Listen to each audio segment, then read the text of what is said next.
Welcome to Dementia-Friendly Prince George's County, Maryland Northern Sector webinar series for caregivers. Today's topic is Understanding Alzheimer's and Dementia, sponsored by Prince George's County Government and Department of Family Services. Thank you, Dominique, and thanks to Dementia Friendly America for having us rejoin you this evening. For those of you who joined us last week, welcome back. Last week we talked about the 10 warning signs of Alzheimer's. This evening we're going to do a deeper dive, but still at a kind of a higher level of looking at understanding Alzheimer's and dementia, how they're similar, how they're distinct, and things of that nature.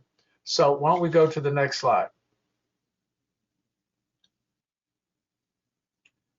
And what we're hoping you'll take away from this evening's conversation, we're going to compare Alzheimer's and dementia.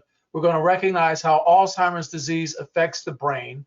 We're going to list the risk factors of Alzheimer's disease, identify the various stages in the progression of the disease, recognize current Food and Drug Administration approved treatments, describe how scientists are working to advance research, and then finally name the resources available through the Alzheimer's Association. And we're a great partner with the Dementia Friendly America. We're glad that Dominique showed the resources that are available through Dementia Friendly America, and those resources in particular in Prince George's County, Maryland.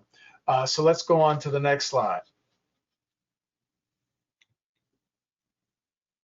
So let's talk about the impact of Alzheimer's. Alzheimer's, believe it or not, is a global crisis. You're likely to hear more and more about it in your personal lives and in the news. Matter of fact, I'm always amazed and saddened when I mention my own life situation, that my wife was diagnosed at the age of 54. Her Alzheimer's progressed fairly rapidly, and she passed away at the age of 62 from complications of Alzheimer's. And when I share with individuals in view of my wife's passing, in view of how the Alzheimer's Association was a support to me and a major resource, I decided upon my retirement for the last 2 years to give back as a community educator and a support group facilitator. And as I share that, I hear family members, church members, neighbors, other organizations that I belong to saying, gee, I too am a caregiver. Gee, I know somebody. Gee, my mom just passed away last year from Alzheimer's, things of that nature. So indeed, it has a major impact. And let's go a little bit more deeper into that as we go to the next slide.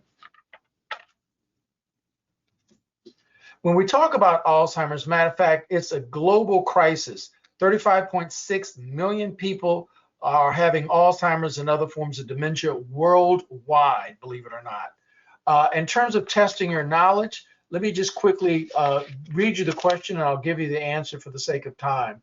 So why don't we go to the question? And the question is this: approximately how many Americans are currently living with Alzheimer's disease? And the answer is more than 6 million individuals. This number is projected to reach 13 million, believe it or not, by 2050. Many of us are baby boomers, and so as we age, the likelihood, because age is a major risk factor, which we'll talk a little bit more about in a moment, but because age is a risk factor, as we age, the increased risk of Alzheimer's and the increased risk of the number of cases increasing as well. So let's move on to the next question.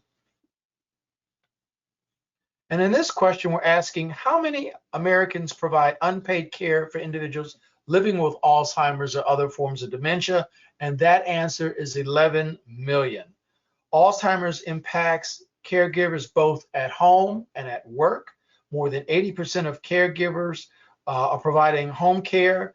It's delivered by family members, friends, other relatives. Over half of employed caregivers report having to go in late, take time off from work, or quit altogether. And for those who are hourly employees, it presents a major challenge because if they're not working as caregivers, they're not getting paid. So it often creates a major dilemma and a major balance between how do I caregive for my loved one, but also still provide income to the family. And I know even for myself, even though I was a salaried employee, I did have my late wife in daycare. And whenever the daycare center was closed, I would have to take time off to have her at home. either because there was an electrical outage, if it was during the winter. I live in Montgomery County. If the school system was closed, the daycare center was closed. And so, as I mentioned, I had to take off and take care of her. And also in terms of the impact of unpaid caregiver, believe it or not, 1 in 6 million adults will have Alzheimer's. 1 in 9 adults over the age of 65 are impacted by Alzheimer's. And as we age, 1 in 3 over the age of 85 are going to be impacted by Alzheimer's. And because women live longer than men, 2/3 of women will more than likely end up with Alzheimer's or other forms of dementia. So why don't we move on to facts and figures and move on to the next slide.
So I know that was very quick, but I find it amazing, some of these statistics. I also find it amazing that Alzheimer's and other forms of dementia is the 6th leading cause of death, and that more people die from Alzheimer's than breast cancer and or prostate cancer. That I find astounding.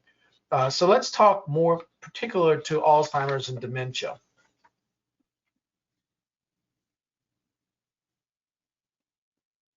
And we're going to test your knowledge, and I'll give you the answer. And you kind of already know it in view of what I shared about my late wife. But here's the question. Alzheimer's is a normal part of the aging process. My apologies. That's not the question I thought was going to be popping up. But let me answer that quickly. Alzheimer's is not a part of the normal aging process. So the answer is false. Alzheimer's is a brain disease that causes problems with memory, thinking, and behavior. And again, it is not part of the normal aging process. I just want to underscore that. And so that when we have family members that are struggling or exhibiting signs of potential Alzheimer's or other forms of dementia, please get them assessed. Please take it seriously. It is not part of the normal aging process. Let's move on to the next slide.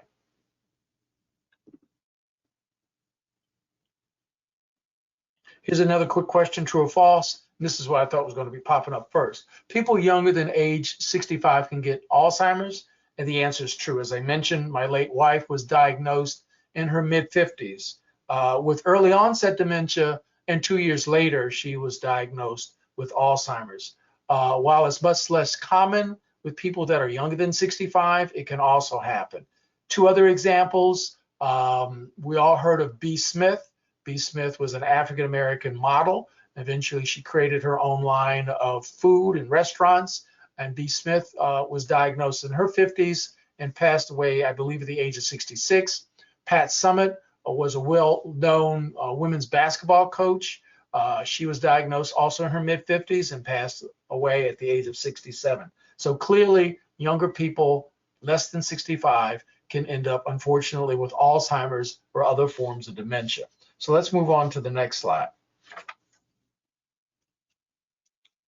And here we're going to hear some details about the distinctions of different forms of dementia. We'll play that video. Dementia is the umbrella term for an individual's changes in memory, thinking, or reasoning. There are many possible causes of dementia, and Alzheimer's is the most common cause. Other causes of dementia are vascular dementia, which is marked by changes in the blood flow in the blood vessels in the brain.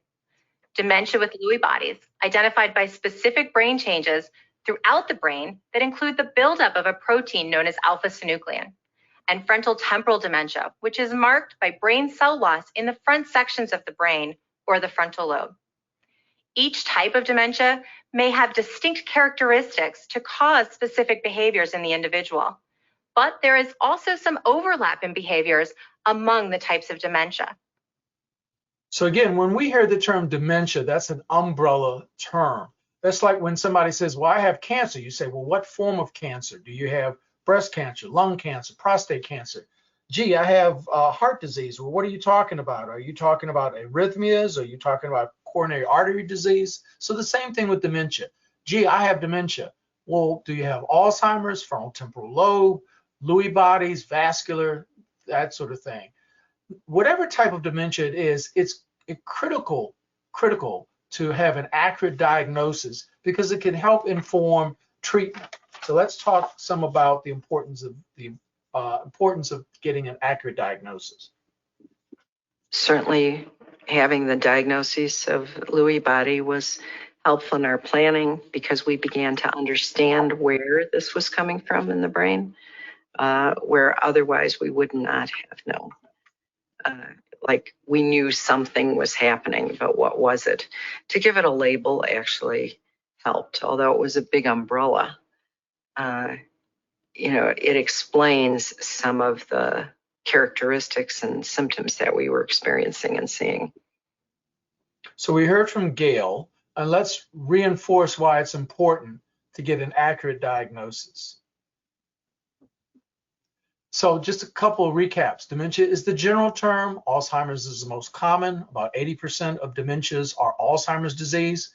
Again, Alzheimer's is not part of the normal aging process, and it is critical to get an early diagnosis for a whole host of reasons. One being that our loved one can have some input, some say in terms of their care. We can get our legal and financial affairs in order. We can ascertain what's the best course of care at home, assistant, nursing care, things of that nature. And if there are clinical trials or clinical studies, particularly for communities of color, it's critical that we are engaged in those studies that we can better understand what treatment regimens might be of benefit, both those treatments that are involving medications and treatments that may not involve medications. So let's go on to the next slide. We're going to talk about the brain and look for a moment inside the brain. So Alzheimer's in the brain.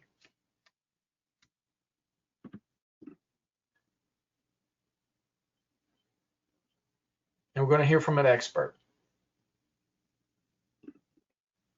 More than 100 years ago, Dr. Alzheimer described specific changes in the brain, what we now call the formation of plaques and tangles. Alzheimer's is a progressive brain disease that's marked by these key changes and impacts memory, thinking, and behavior. The brain has three main parts: the cerebrum, the cerebellum, and the brainstem. Each one plays a role in how the body functions. Alzheimer's disease causes nerve cells to die, which leads to brain tissue loss and causes loss of function and communication between cells. These changes can cause the symptoms of Alzheimer's, such as memory loss, behavioral issues, problems with thinking, planning, and at the end stage, swallowing. And here we see some different types of brains. So just to recap, 100 years ago, Dr. Aloysius Alzheimer's described some specific changes in the brain. A quick history note: there was a doctor named Solomon Carter Fuller. He was an African American. He was actually originally from Liberia. He studied in Boston and eventually went to Germany and worked with Dr. Aloysius Alzheimer's. So it's interesting to note that there's a person of color that was also involved with Dr. Alzheimer's in studying what that was. Again, Alzheimer's is not part of the normal aging process because it causes nerve cells in the brain to die, which leads to shrinkage in the brain. And as those nerve cells in different parts of the brain are affected, that again affects different functioning, whether it's initially memory, which is in the hippocampus. Eventually, if it spreads to the amygdala, that affects our ability to speak, to process other forms of information, things of that nature. And so that's why as the disease progresses, we're seeing changes in memory, thinking, and behavior. So we'll move on to the next slide.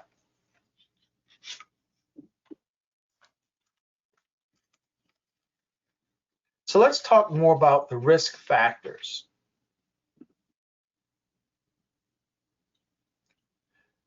And we're going to test your knowledge real quick. I'll give you the answer. What is the greatest risk factor? The reality is it's age. While family history might be a factor or genetics, age is the greatest risk factor. And we'll deep dive a little bit into that right now.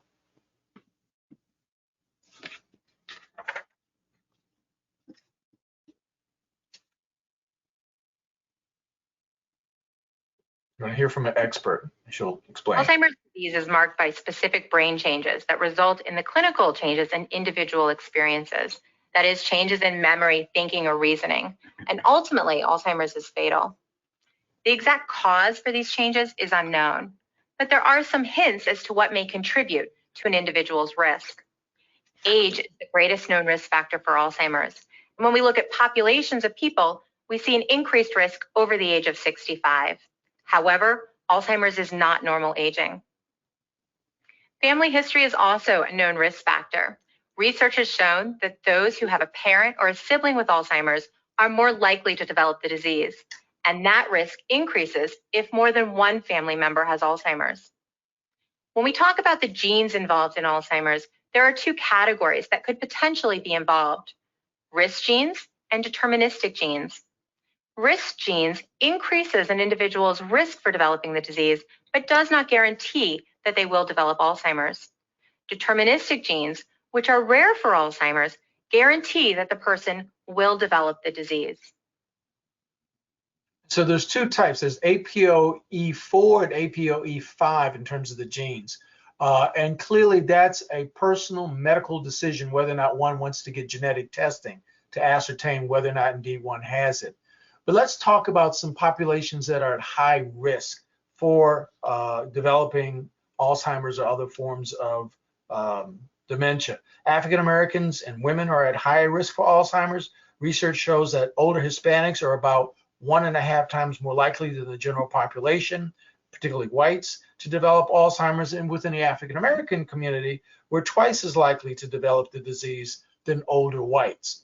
When it comes to women, 2/3 of women are likely to develop Alzheimer's. The reality is, again, women live longer than men. And so as a result, when it comes to the Hispanic and African American communities, there are a lot of other dynamics and factors. There could be a lot of psychosocial, bioenvironmental factors, as I would refer to them. Where do we live? Are we eating healthy? Are there environmental factors? Are we getting proper drinking water? We heard what happened in Flint, Michigan, and one of the counties down in Mississippi where the water was tainted. That could be a major factor. Are we having pollutants in the air? Are we getting good medical care? We often, unfortunately, are at higher risk for other medical conditions, hypertension, diabetes, coronary diseases, things of that nature. And so those medical factors put us at higher risk. And again, women live longer than men. So that's another reason why women are unfortunately getting it more than men. So why don't we move on to the next slide as we do a summary, if you will. So just a recap, age is the greatest known risk factor. Family history is also a risk factor. Matter of fact, upon further reflection, when we were considering my late wife, her mother was diagnosed at the age of 83 with dementia. So whether or not because my wife's name was Bernita, her mother had dementia at 83, that was a potential increase in risk factor for my wife. We'll never know, honestly. Risk genes and deterministic genes, again, if you have deterministic genes, that's more likely than not you're going to get it. Risk genes, there might be some probability, but again, there could be things, and we can talk more about what can be done to minimize some of these risks. And again, African Americans, the Latino community, and women are at greater risk for Alzheimer's, as I shared with you some of the biopsychosocial environmental factors in communities of color, and the fact that women live longer than men. So let's move on to the next slide.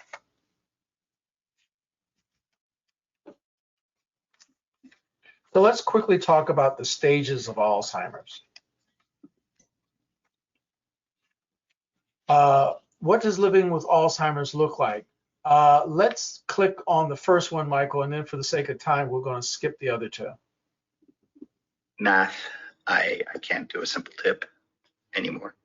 You know, I sit there, I stare at it.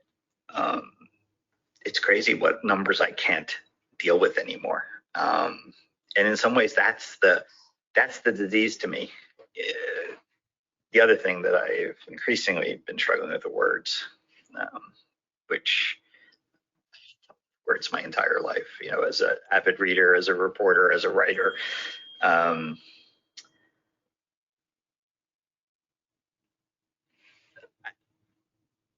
I struggle with them now. Okay. I tell you what, let's do this one because I think it's a person of color, if I remember correctly. I'm like an overachiever and when you're unable to deliver or you're not performing at the same pace that you once did before, that's frustrating. It's frustrating to not know where you place things. It's frustrating to not be able to explain to someone the problems that you're having. You can't articulate it in a way. It's frustrating to read something and you forgot what you read. It's frustrating to continuously have to change your password and you just changed it last week and you're constantly doing the same thing over and over again. So that just gives you a sense, and we're going to skip this living for today. We'll skip that one. But just to give you a sense of real individuals who are living with forms of Alzheimer's or other forms of dementia. So here's what Alzheimer's looks like on a continuum. Some people could be asymptomatic. Research has typically shown that people before any symptoms occur could have developing dementia 5 to 10 years out. And there's no cognitive symptoms, but possible biological changes in the brain. And the only way to know what might be going on in the brain at that stage is to do an MRI or CT scan or PET scan. And then actually somebody's now showing some symptoms, but there's early and mild cognitive ability loss. And that's called mild cognitive impairment due to Alzheimer's disease. And then when there's actual dementia in place due to Alzheimer's, then there are the 3 stages, the mild, the moderate, and the severe. And as we see, typically the mild stage involves symptoms that interfere with some of the activities of daily living. So as the African-American woman said, you know, she used to be meticulous. She could read something she can't remember. She would place something, she couldn't remember where she placed it. At the moderate stage, it's more pronounced. Symptoms are now affecting more activities of daily living. And in that stage, somebody might not be able to speak. They may not be able to toilet themselves or feed themselves. And clearly at the severe stage, it's so pronounced that almost on a daily basis, all activities of daily living in some form or fashion are compromised. A person can't walk without assistance. They may not be able to bathe themselves. They may not be able to dress themselves. They need somebody to help feed them. And also at the severe stage, they're now having difficulty potentially with swallowing, believe it or not, with breathing. The conjecture with my late wife was the Alzheimer's had affected indeed her breathing. It had already begun to affect swallowing. We had a conversation whether or not we might have to tube feed her versus feeding her by mouth because she didn't understand how to chew and she had difficulty swallowing. But more than likely, the Alzheimer's affected her ability to breathe. She stopped breathing and unfortunately passed away. So those are the various stages. And as we can see, it can be quite deleterious and quite painful and difficult as we see our loved ones going through these various stages. We're going to move on to the next slide.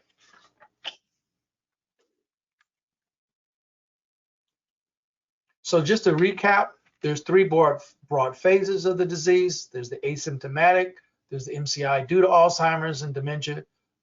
There's dementia phases that are further broken down into the mild, moderate, and severe.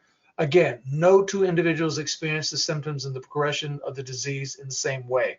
So, if you have a loved one with Alzheimer's, don't get upset, and don't do the comparative thing. Don't go, oh, my mom has Alzheimer's, and somebody else says, oh, your mom can't feed herself anymore. My mom has had Alzheimer's for the last 6 years, and she can eat fine. Oh, your father, and you know, don't do that, because every single individual is going to experience the disease differently, given the progression within them, given their own health, given their own prior medical condition, and other factors. So just want to underscore that. No two individuals experience the symptoms and the progression in the same fashion. While symptoms worsen over time, people progress at different rates based upon their abilities and things of that nature. So it's always important to understand those two last points. No two individuals experience the signs and symptoms in the same way. And while symptoms worsen over time, again, the progression is going to impact people in different sorts of ways. So let's move on to the next slide.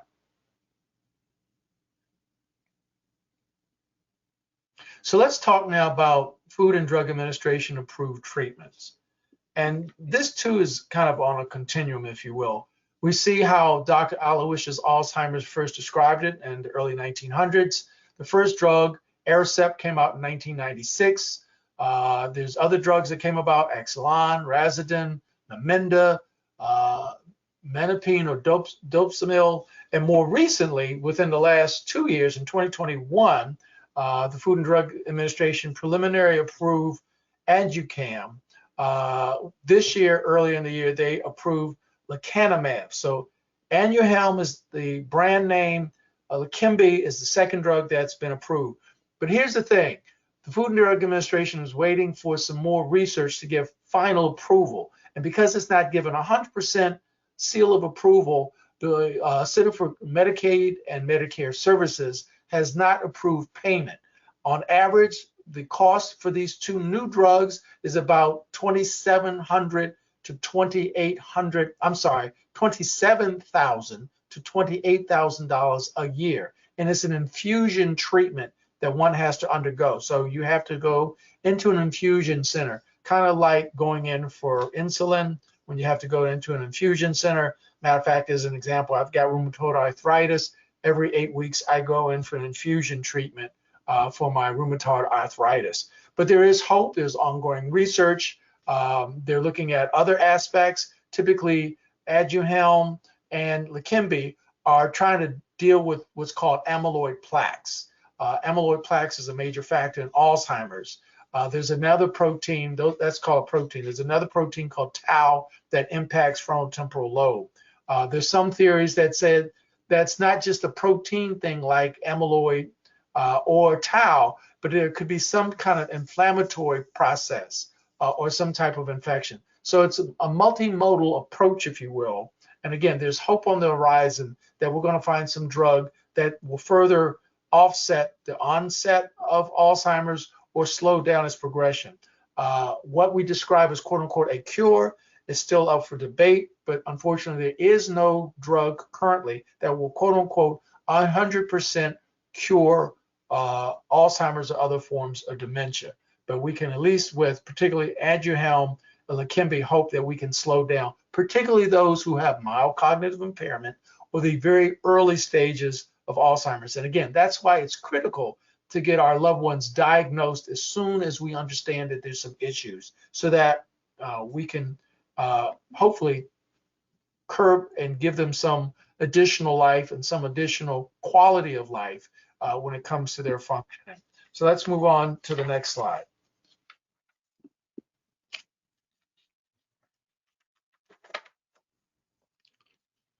It's important as we see symptoms to have a conversation with a healthcare provider. As I mentioned, not everyone experiences Alzheimer's in the same way. We encourage people who are interested in learning more about treatments to have a conversation with a healthcare professional. Gee, what research is on the way? What clinical trials are out there?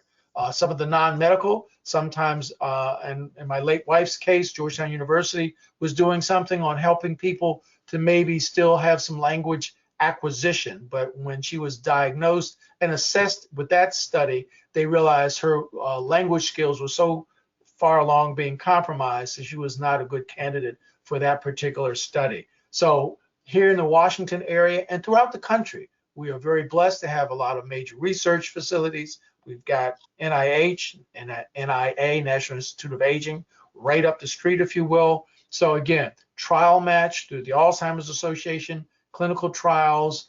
The federal government has its own trial match program. Please, please, please, particularly as communities of color, we need to have more of our loved ones involved in these kinds of trials and studies so we can better understand how drugs that might be promising affects us in particular with our own unique health and biology, but also to see how the progression of the illness or the potential results of treatment can be of benefit.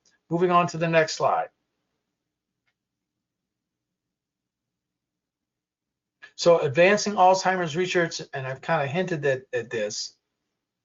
If we go to the next slide, again, investigating early intervention, exploring lifestyle factors, moving towards cure, and securing the funds. So let's click, Michael, on the first one, investigating early intervention. This is an incredibly exciting time in Alzheimer's and dementia research. The advancements that we've made in the last decade to understand the disease as a continuum, meaning that the biological changes are starting a decade or more before someone is experiencing the changes in the memory and thinking. This sets the stage for possible prevention. The idea that when we have the tools to identify those individuals at the earliest time point, and when we have the interventions to target individuals at that earliest time point, we can intervene to stop or slow the progression of the disease before an individual loses their memories. Okay, let's click on the next one as well. Growing evidence indicates that people can reduce their risk of cognitive decline by adopting key lifestyle habits. More and more research shows that factors like exercise, nutrition, and aggressive management of cardiovascular risk factors may impact our ability to slow cognitive decline as we age. And through current studies, we're exploring how certain lifestyle factors may even reduce the risk of developing Alzheimer's and dementia. Okay, let's do the moving towards a cure as well. A lot of hope does come from the Alzheimer's Association, all the research that is being done. Even though there is not a cure today for the disease, I know in my heart there is going to be a cure one day. And I know we're getting closer for that cure. Because even if you fail in a research study, you learn from that failure in the research study. That failure always brings progression. So let's skip this next little securing the funds. Let's go on to the next slide, Michael. Clinical studies are major. And let's talk some about clinical studies then. Participating in a clinical study is one way that everyone can get involved in a very direct way in the fight against Alzheimer's disease.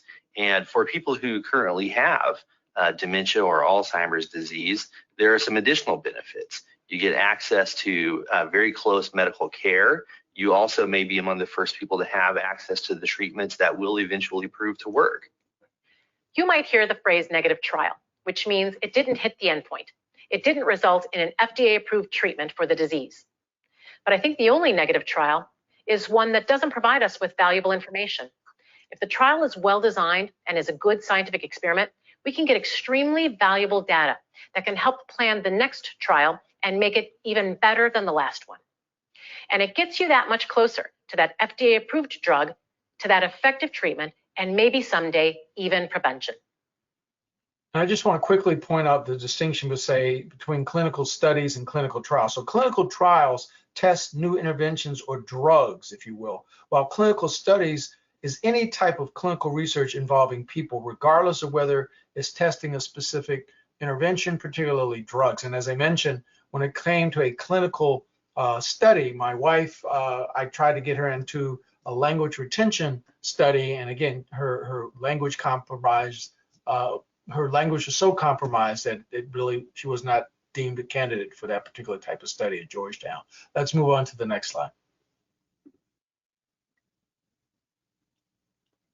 So to advance and recap, scientists have increased their understanding of Alzheimer's over the past decade. People living with dementia, caregivers, and healthy volunteers without dementia are needed for clinical studies and clinical research in order to find methods of prevention, treatment, and ultimately, please God, a cure. Both drug and non-drug studies are taking place across the country, as I mentioned, and here it is again, trial match through the Alzheimer's Association, alz.org/trial match.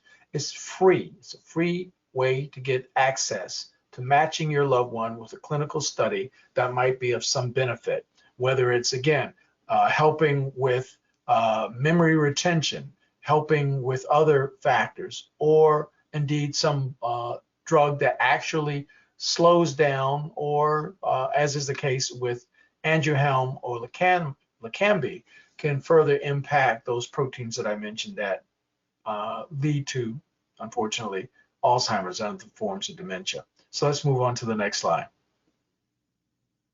Just quickly, the Alzheimer's Association. It can be a partner with Dementia Friendly America. We've got chapters in all 50 states, the contiguous United States, as well as Alaska and Hawaii.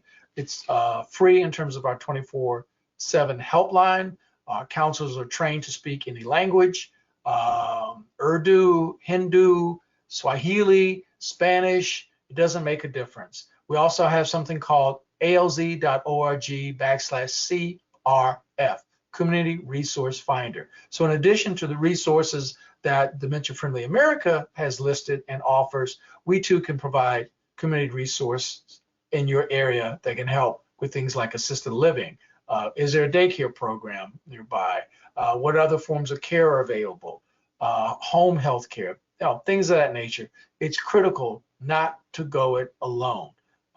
Because we as caregivers end up 30 to 40% of us with either depression or stress or anxiety. Our own health is impacted. So if we have a care team, our healthcare providers, family members, home health care aides, those additional resources help us as caregivers. One of the slides we didn't show, if you yourselves are interested in helping us here at the Alzheimer's Association, we would appreciate you joining us as a volunteer like myself.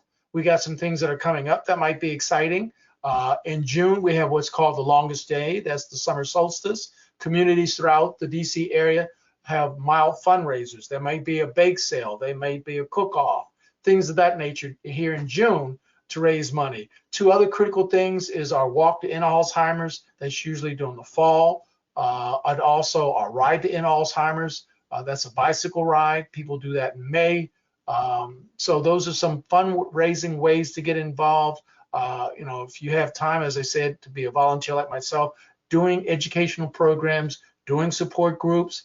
For those of you who might not have that kind of time, but you love advocating and love policy, being able to write to our legislature here in Maryland or our federal legislators to impact different legislation. As an example, in the state of Maryland, due to advocacy and lobbying, the Maryland Department of Aging and Other Services now has a dedicated director looking at issues around dementia and Alzheimer's and other impacts related to brain function. So there's an actual dedicated position within the Maryland Health and Human Service arena.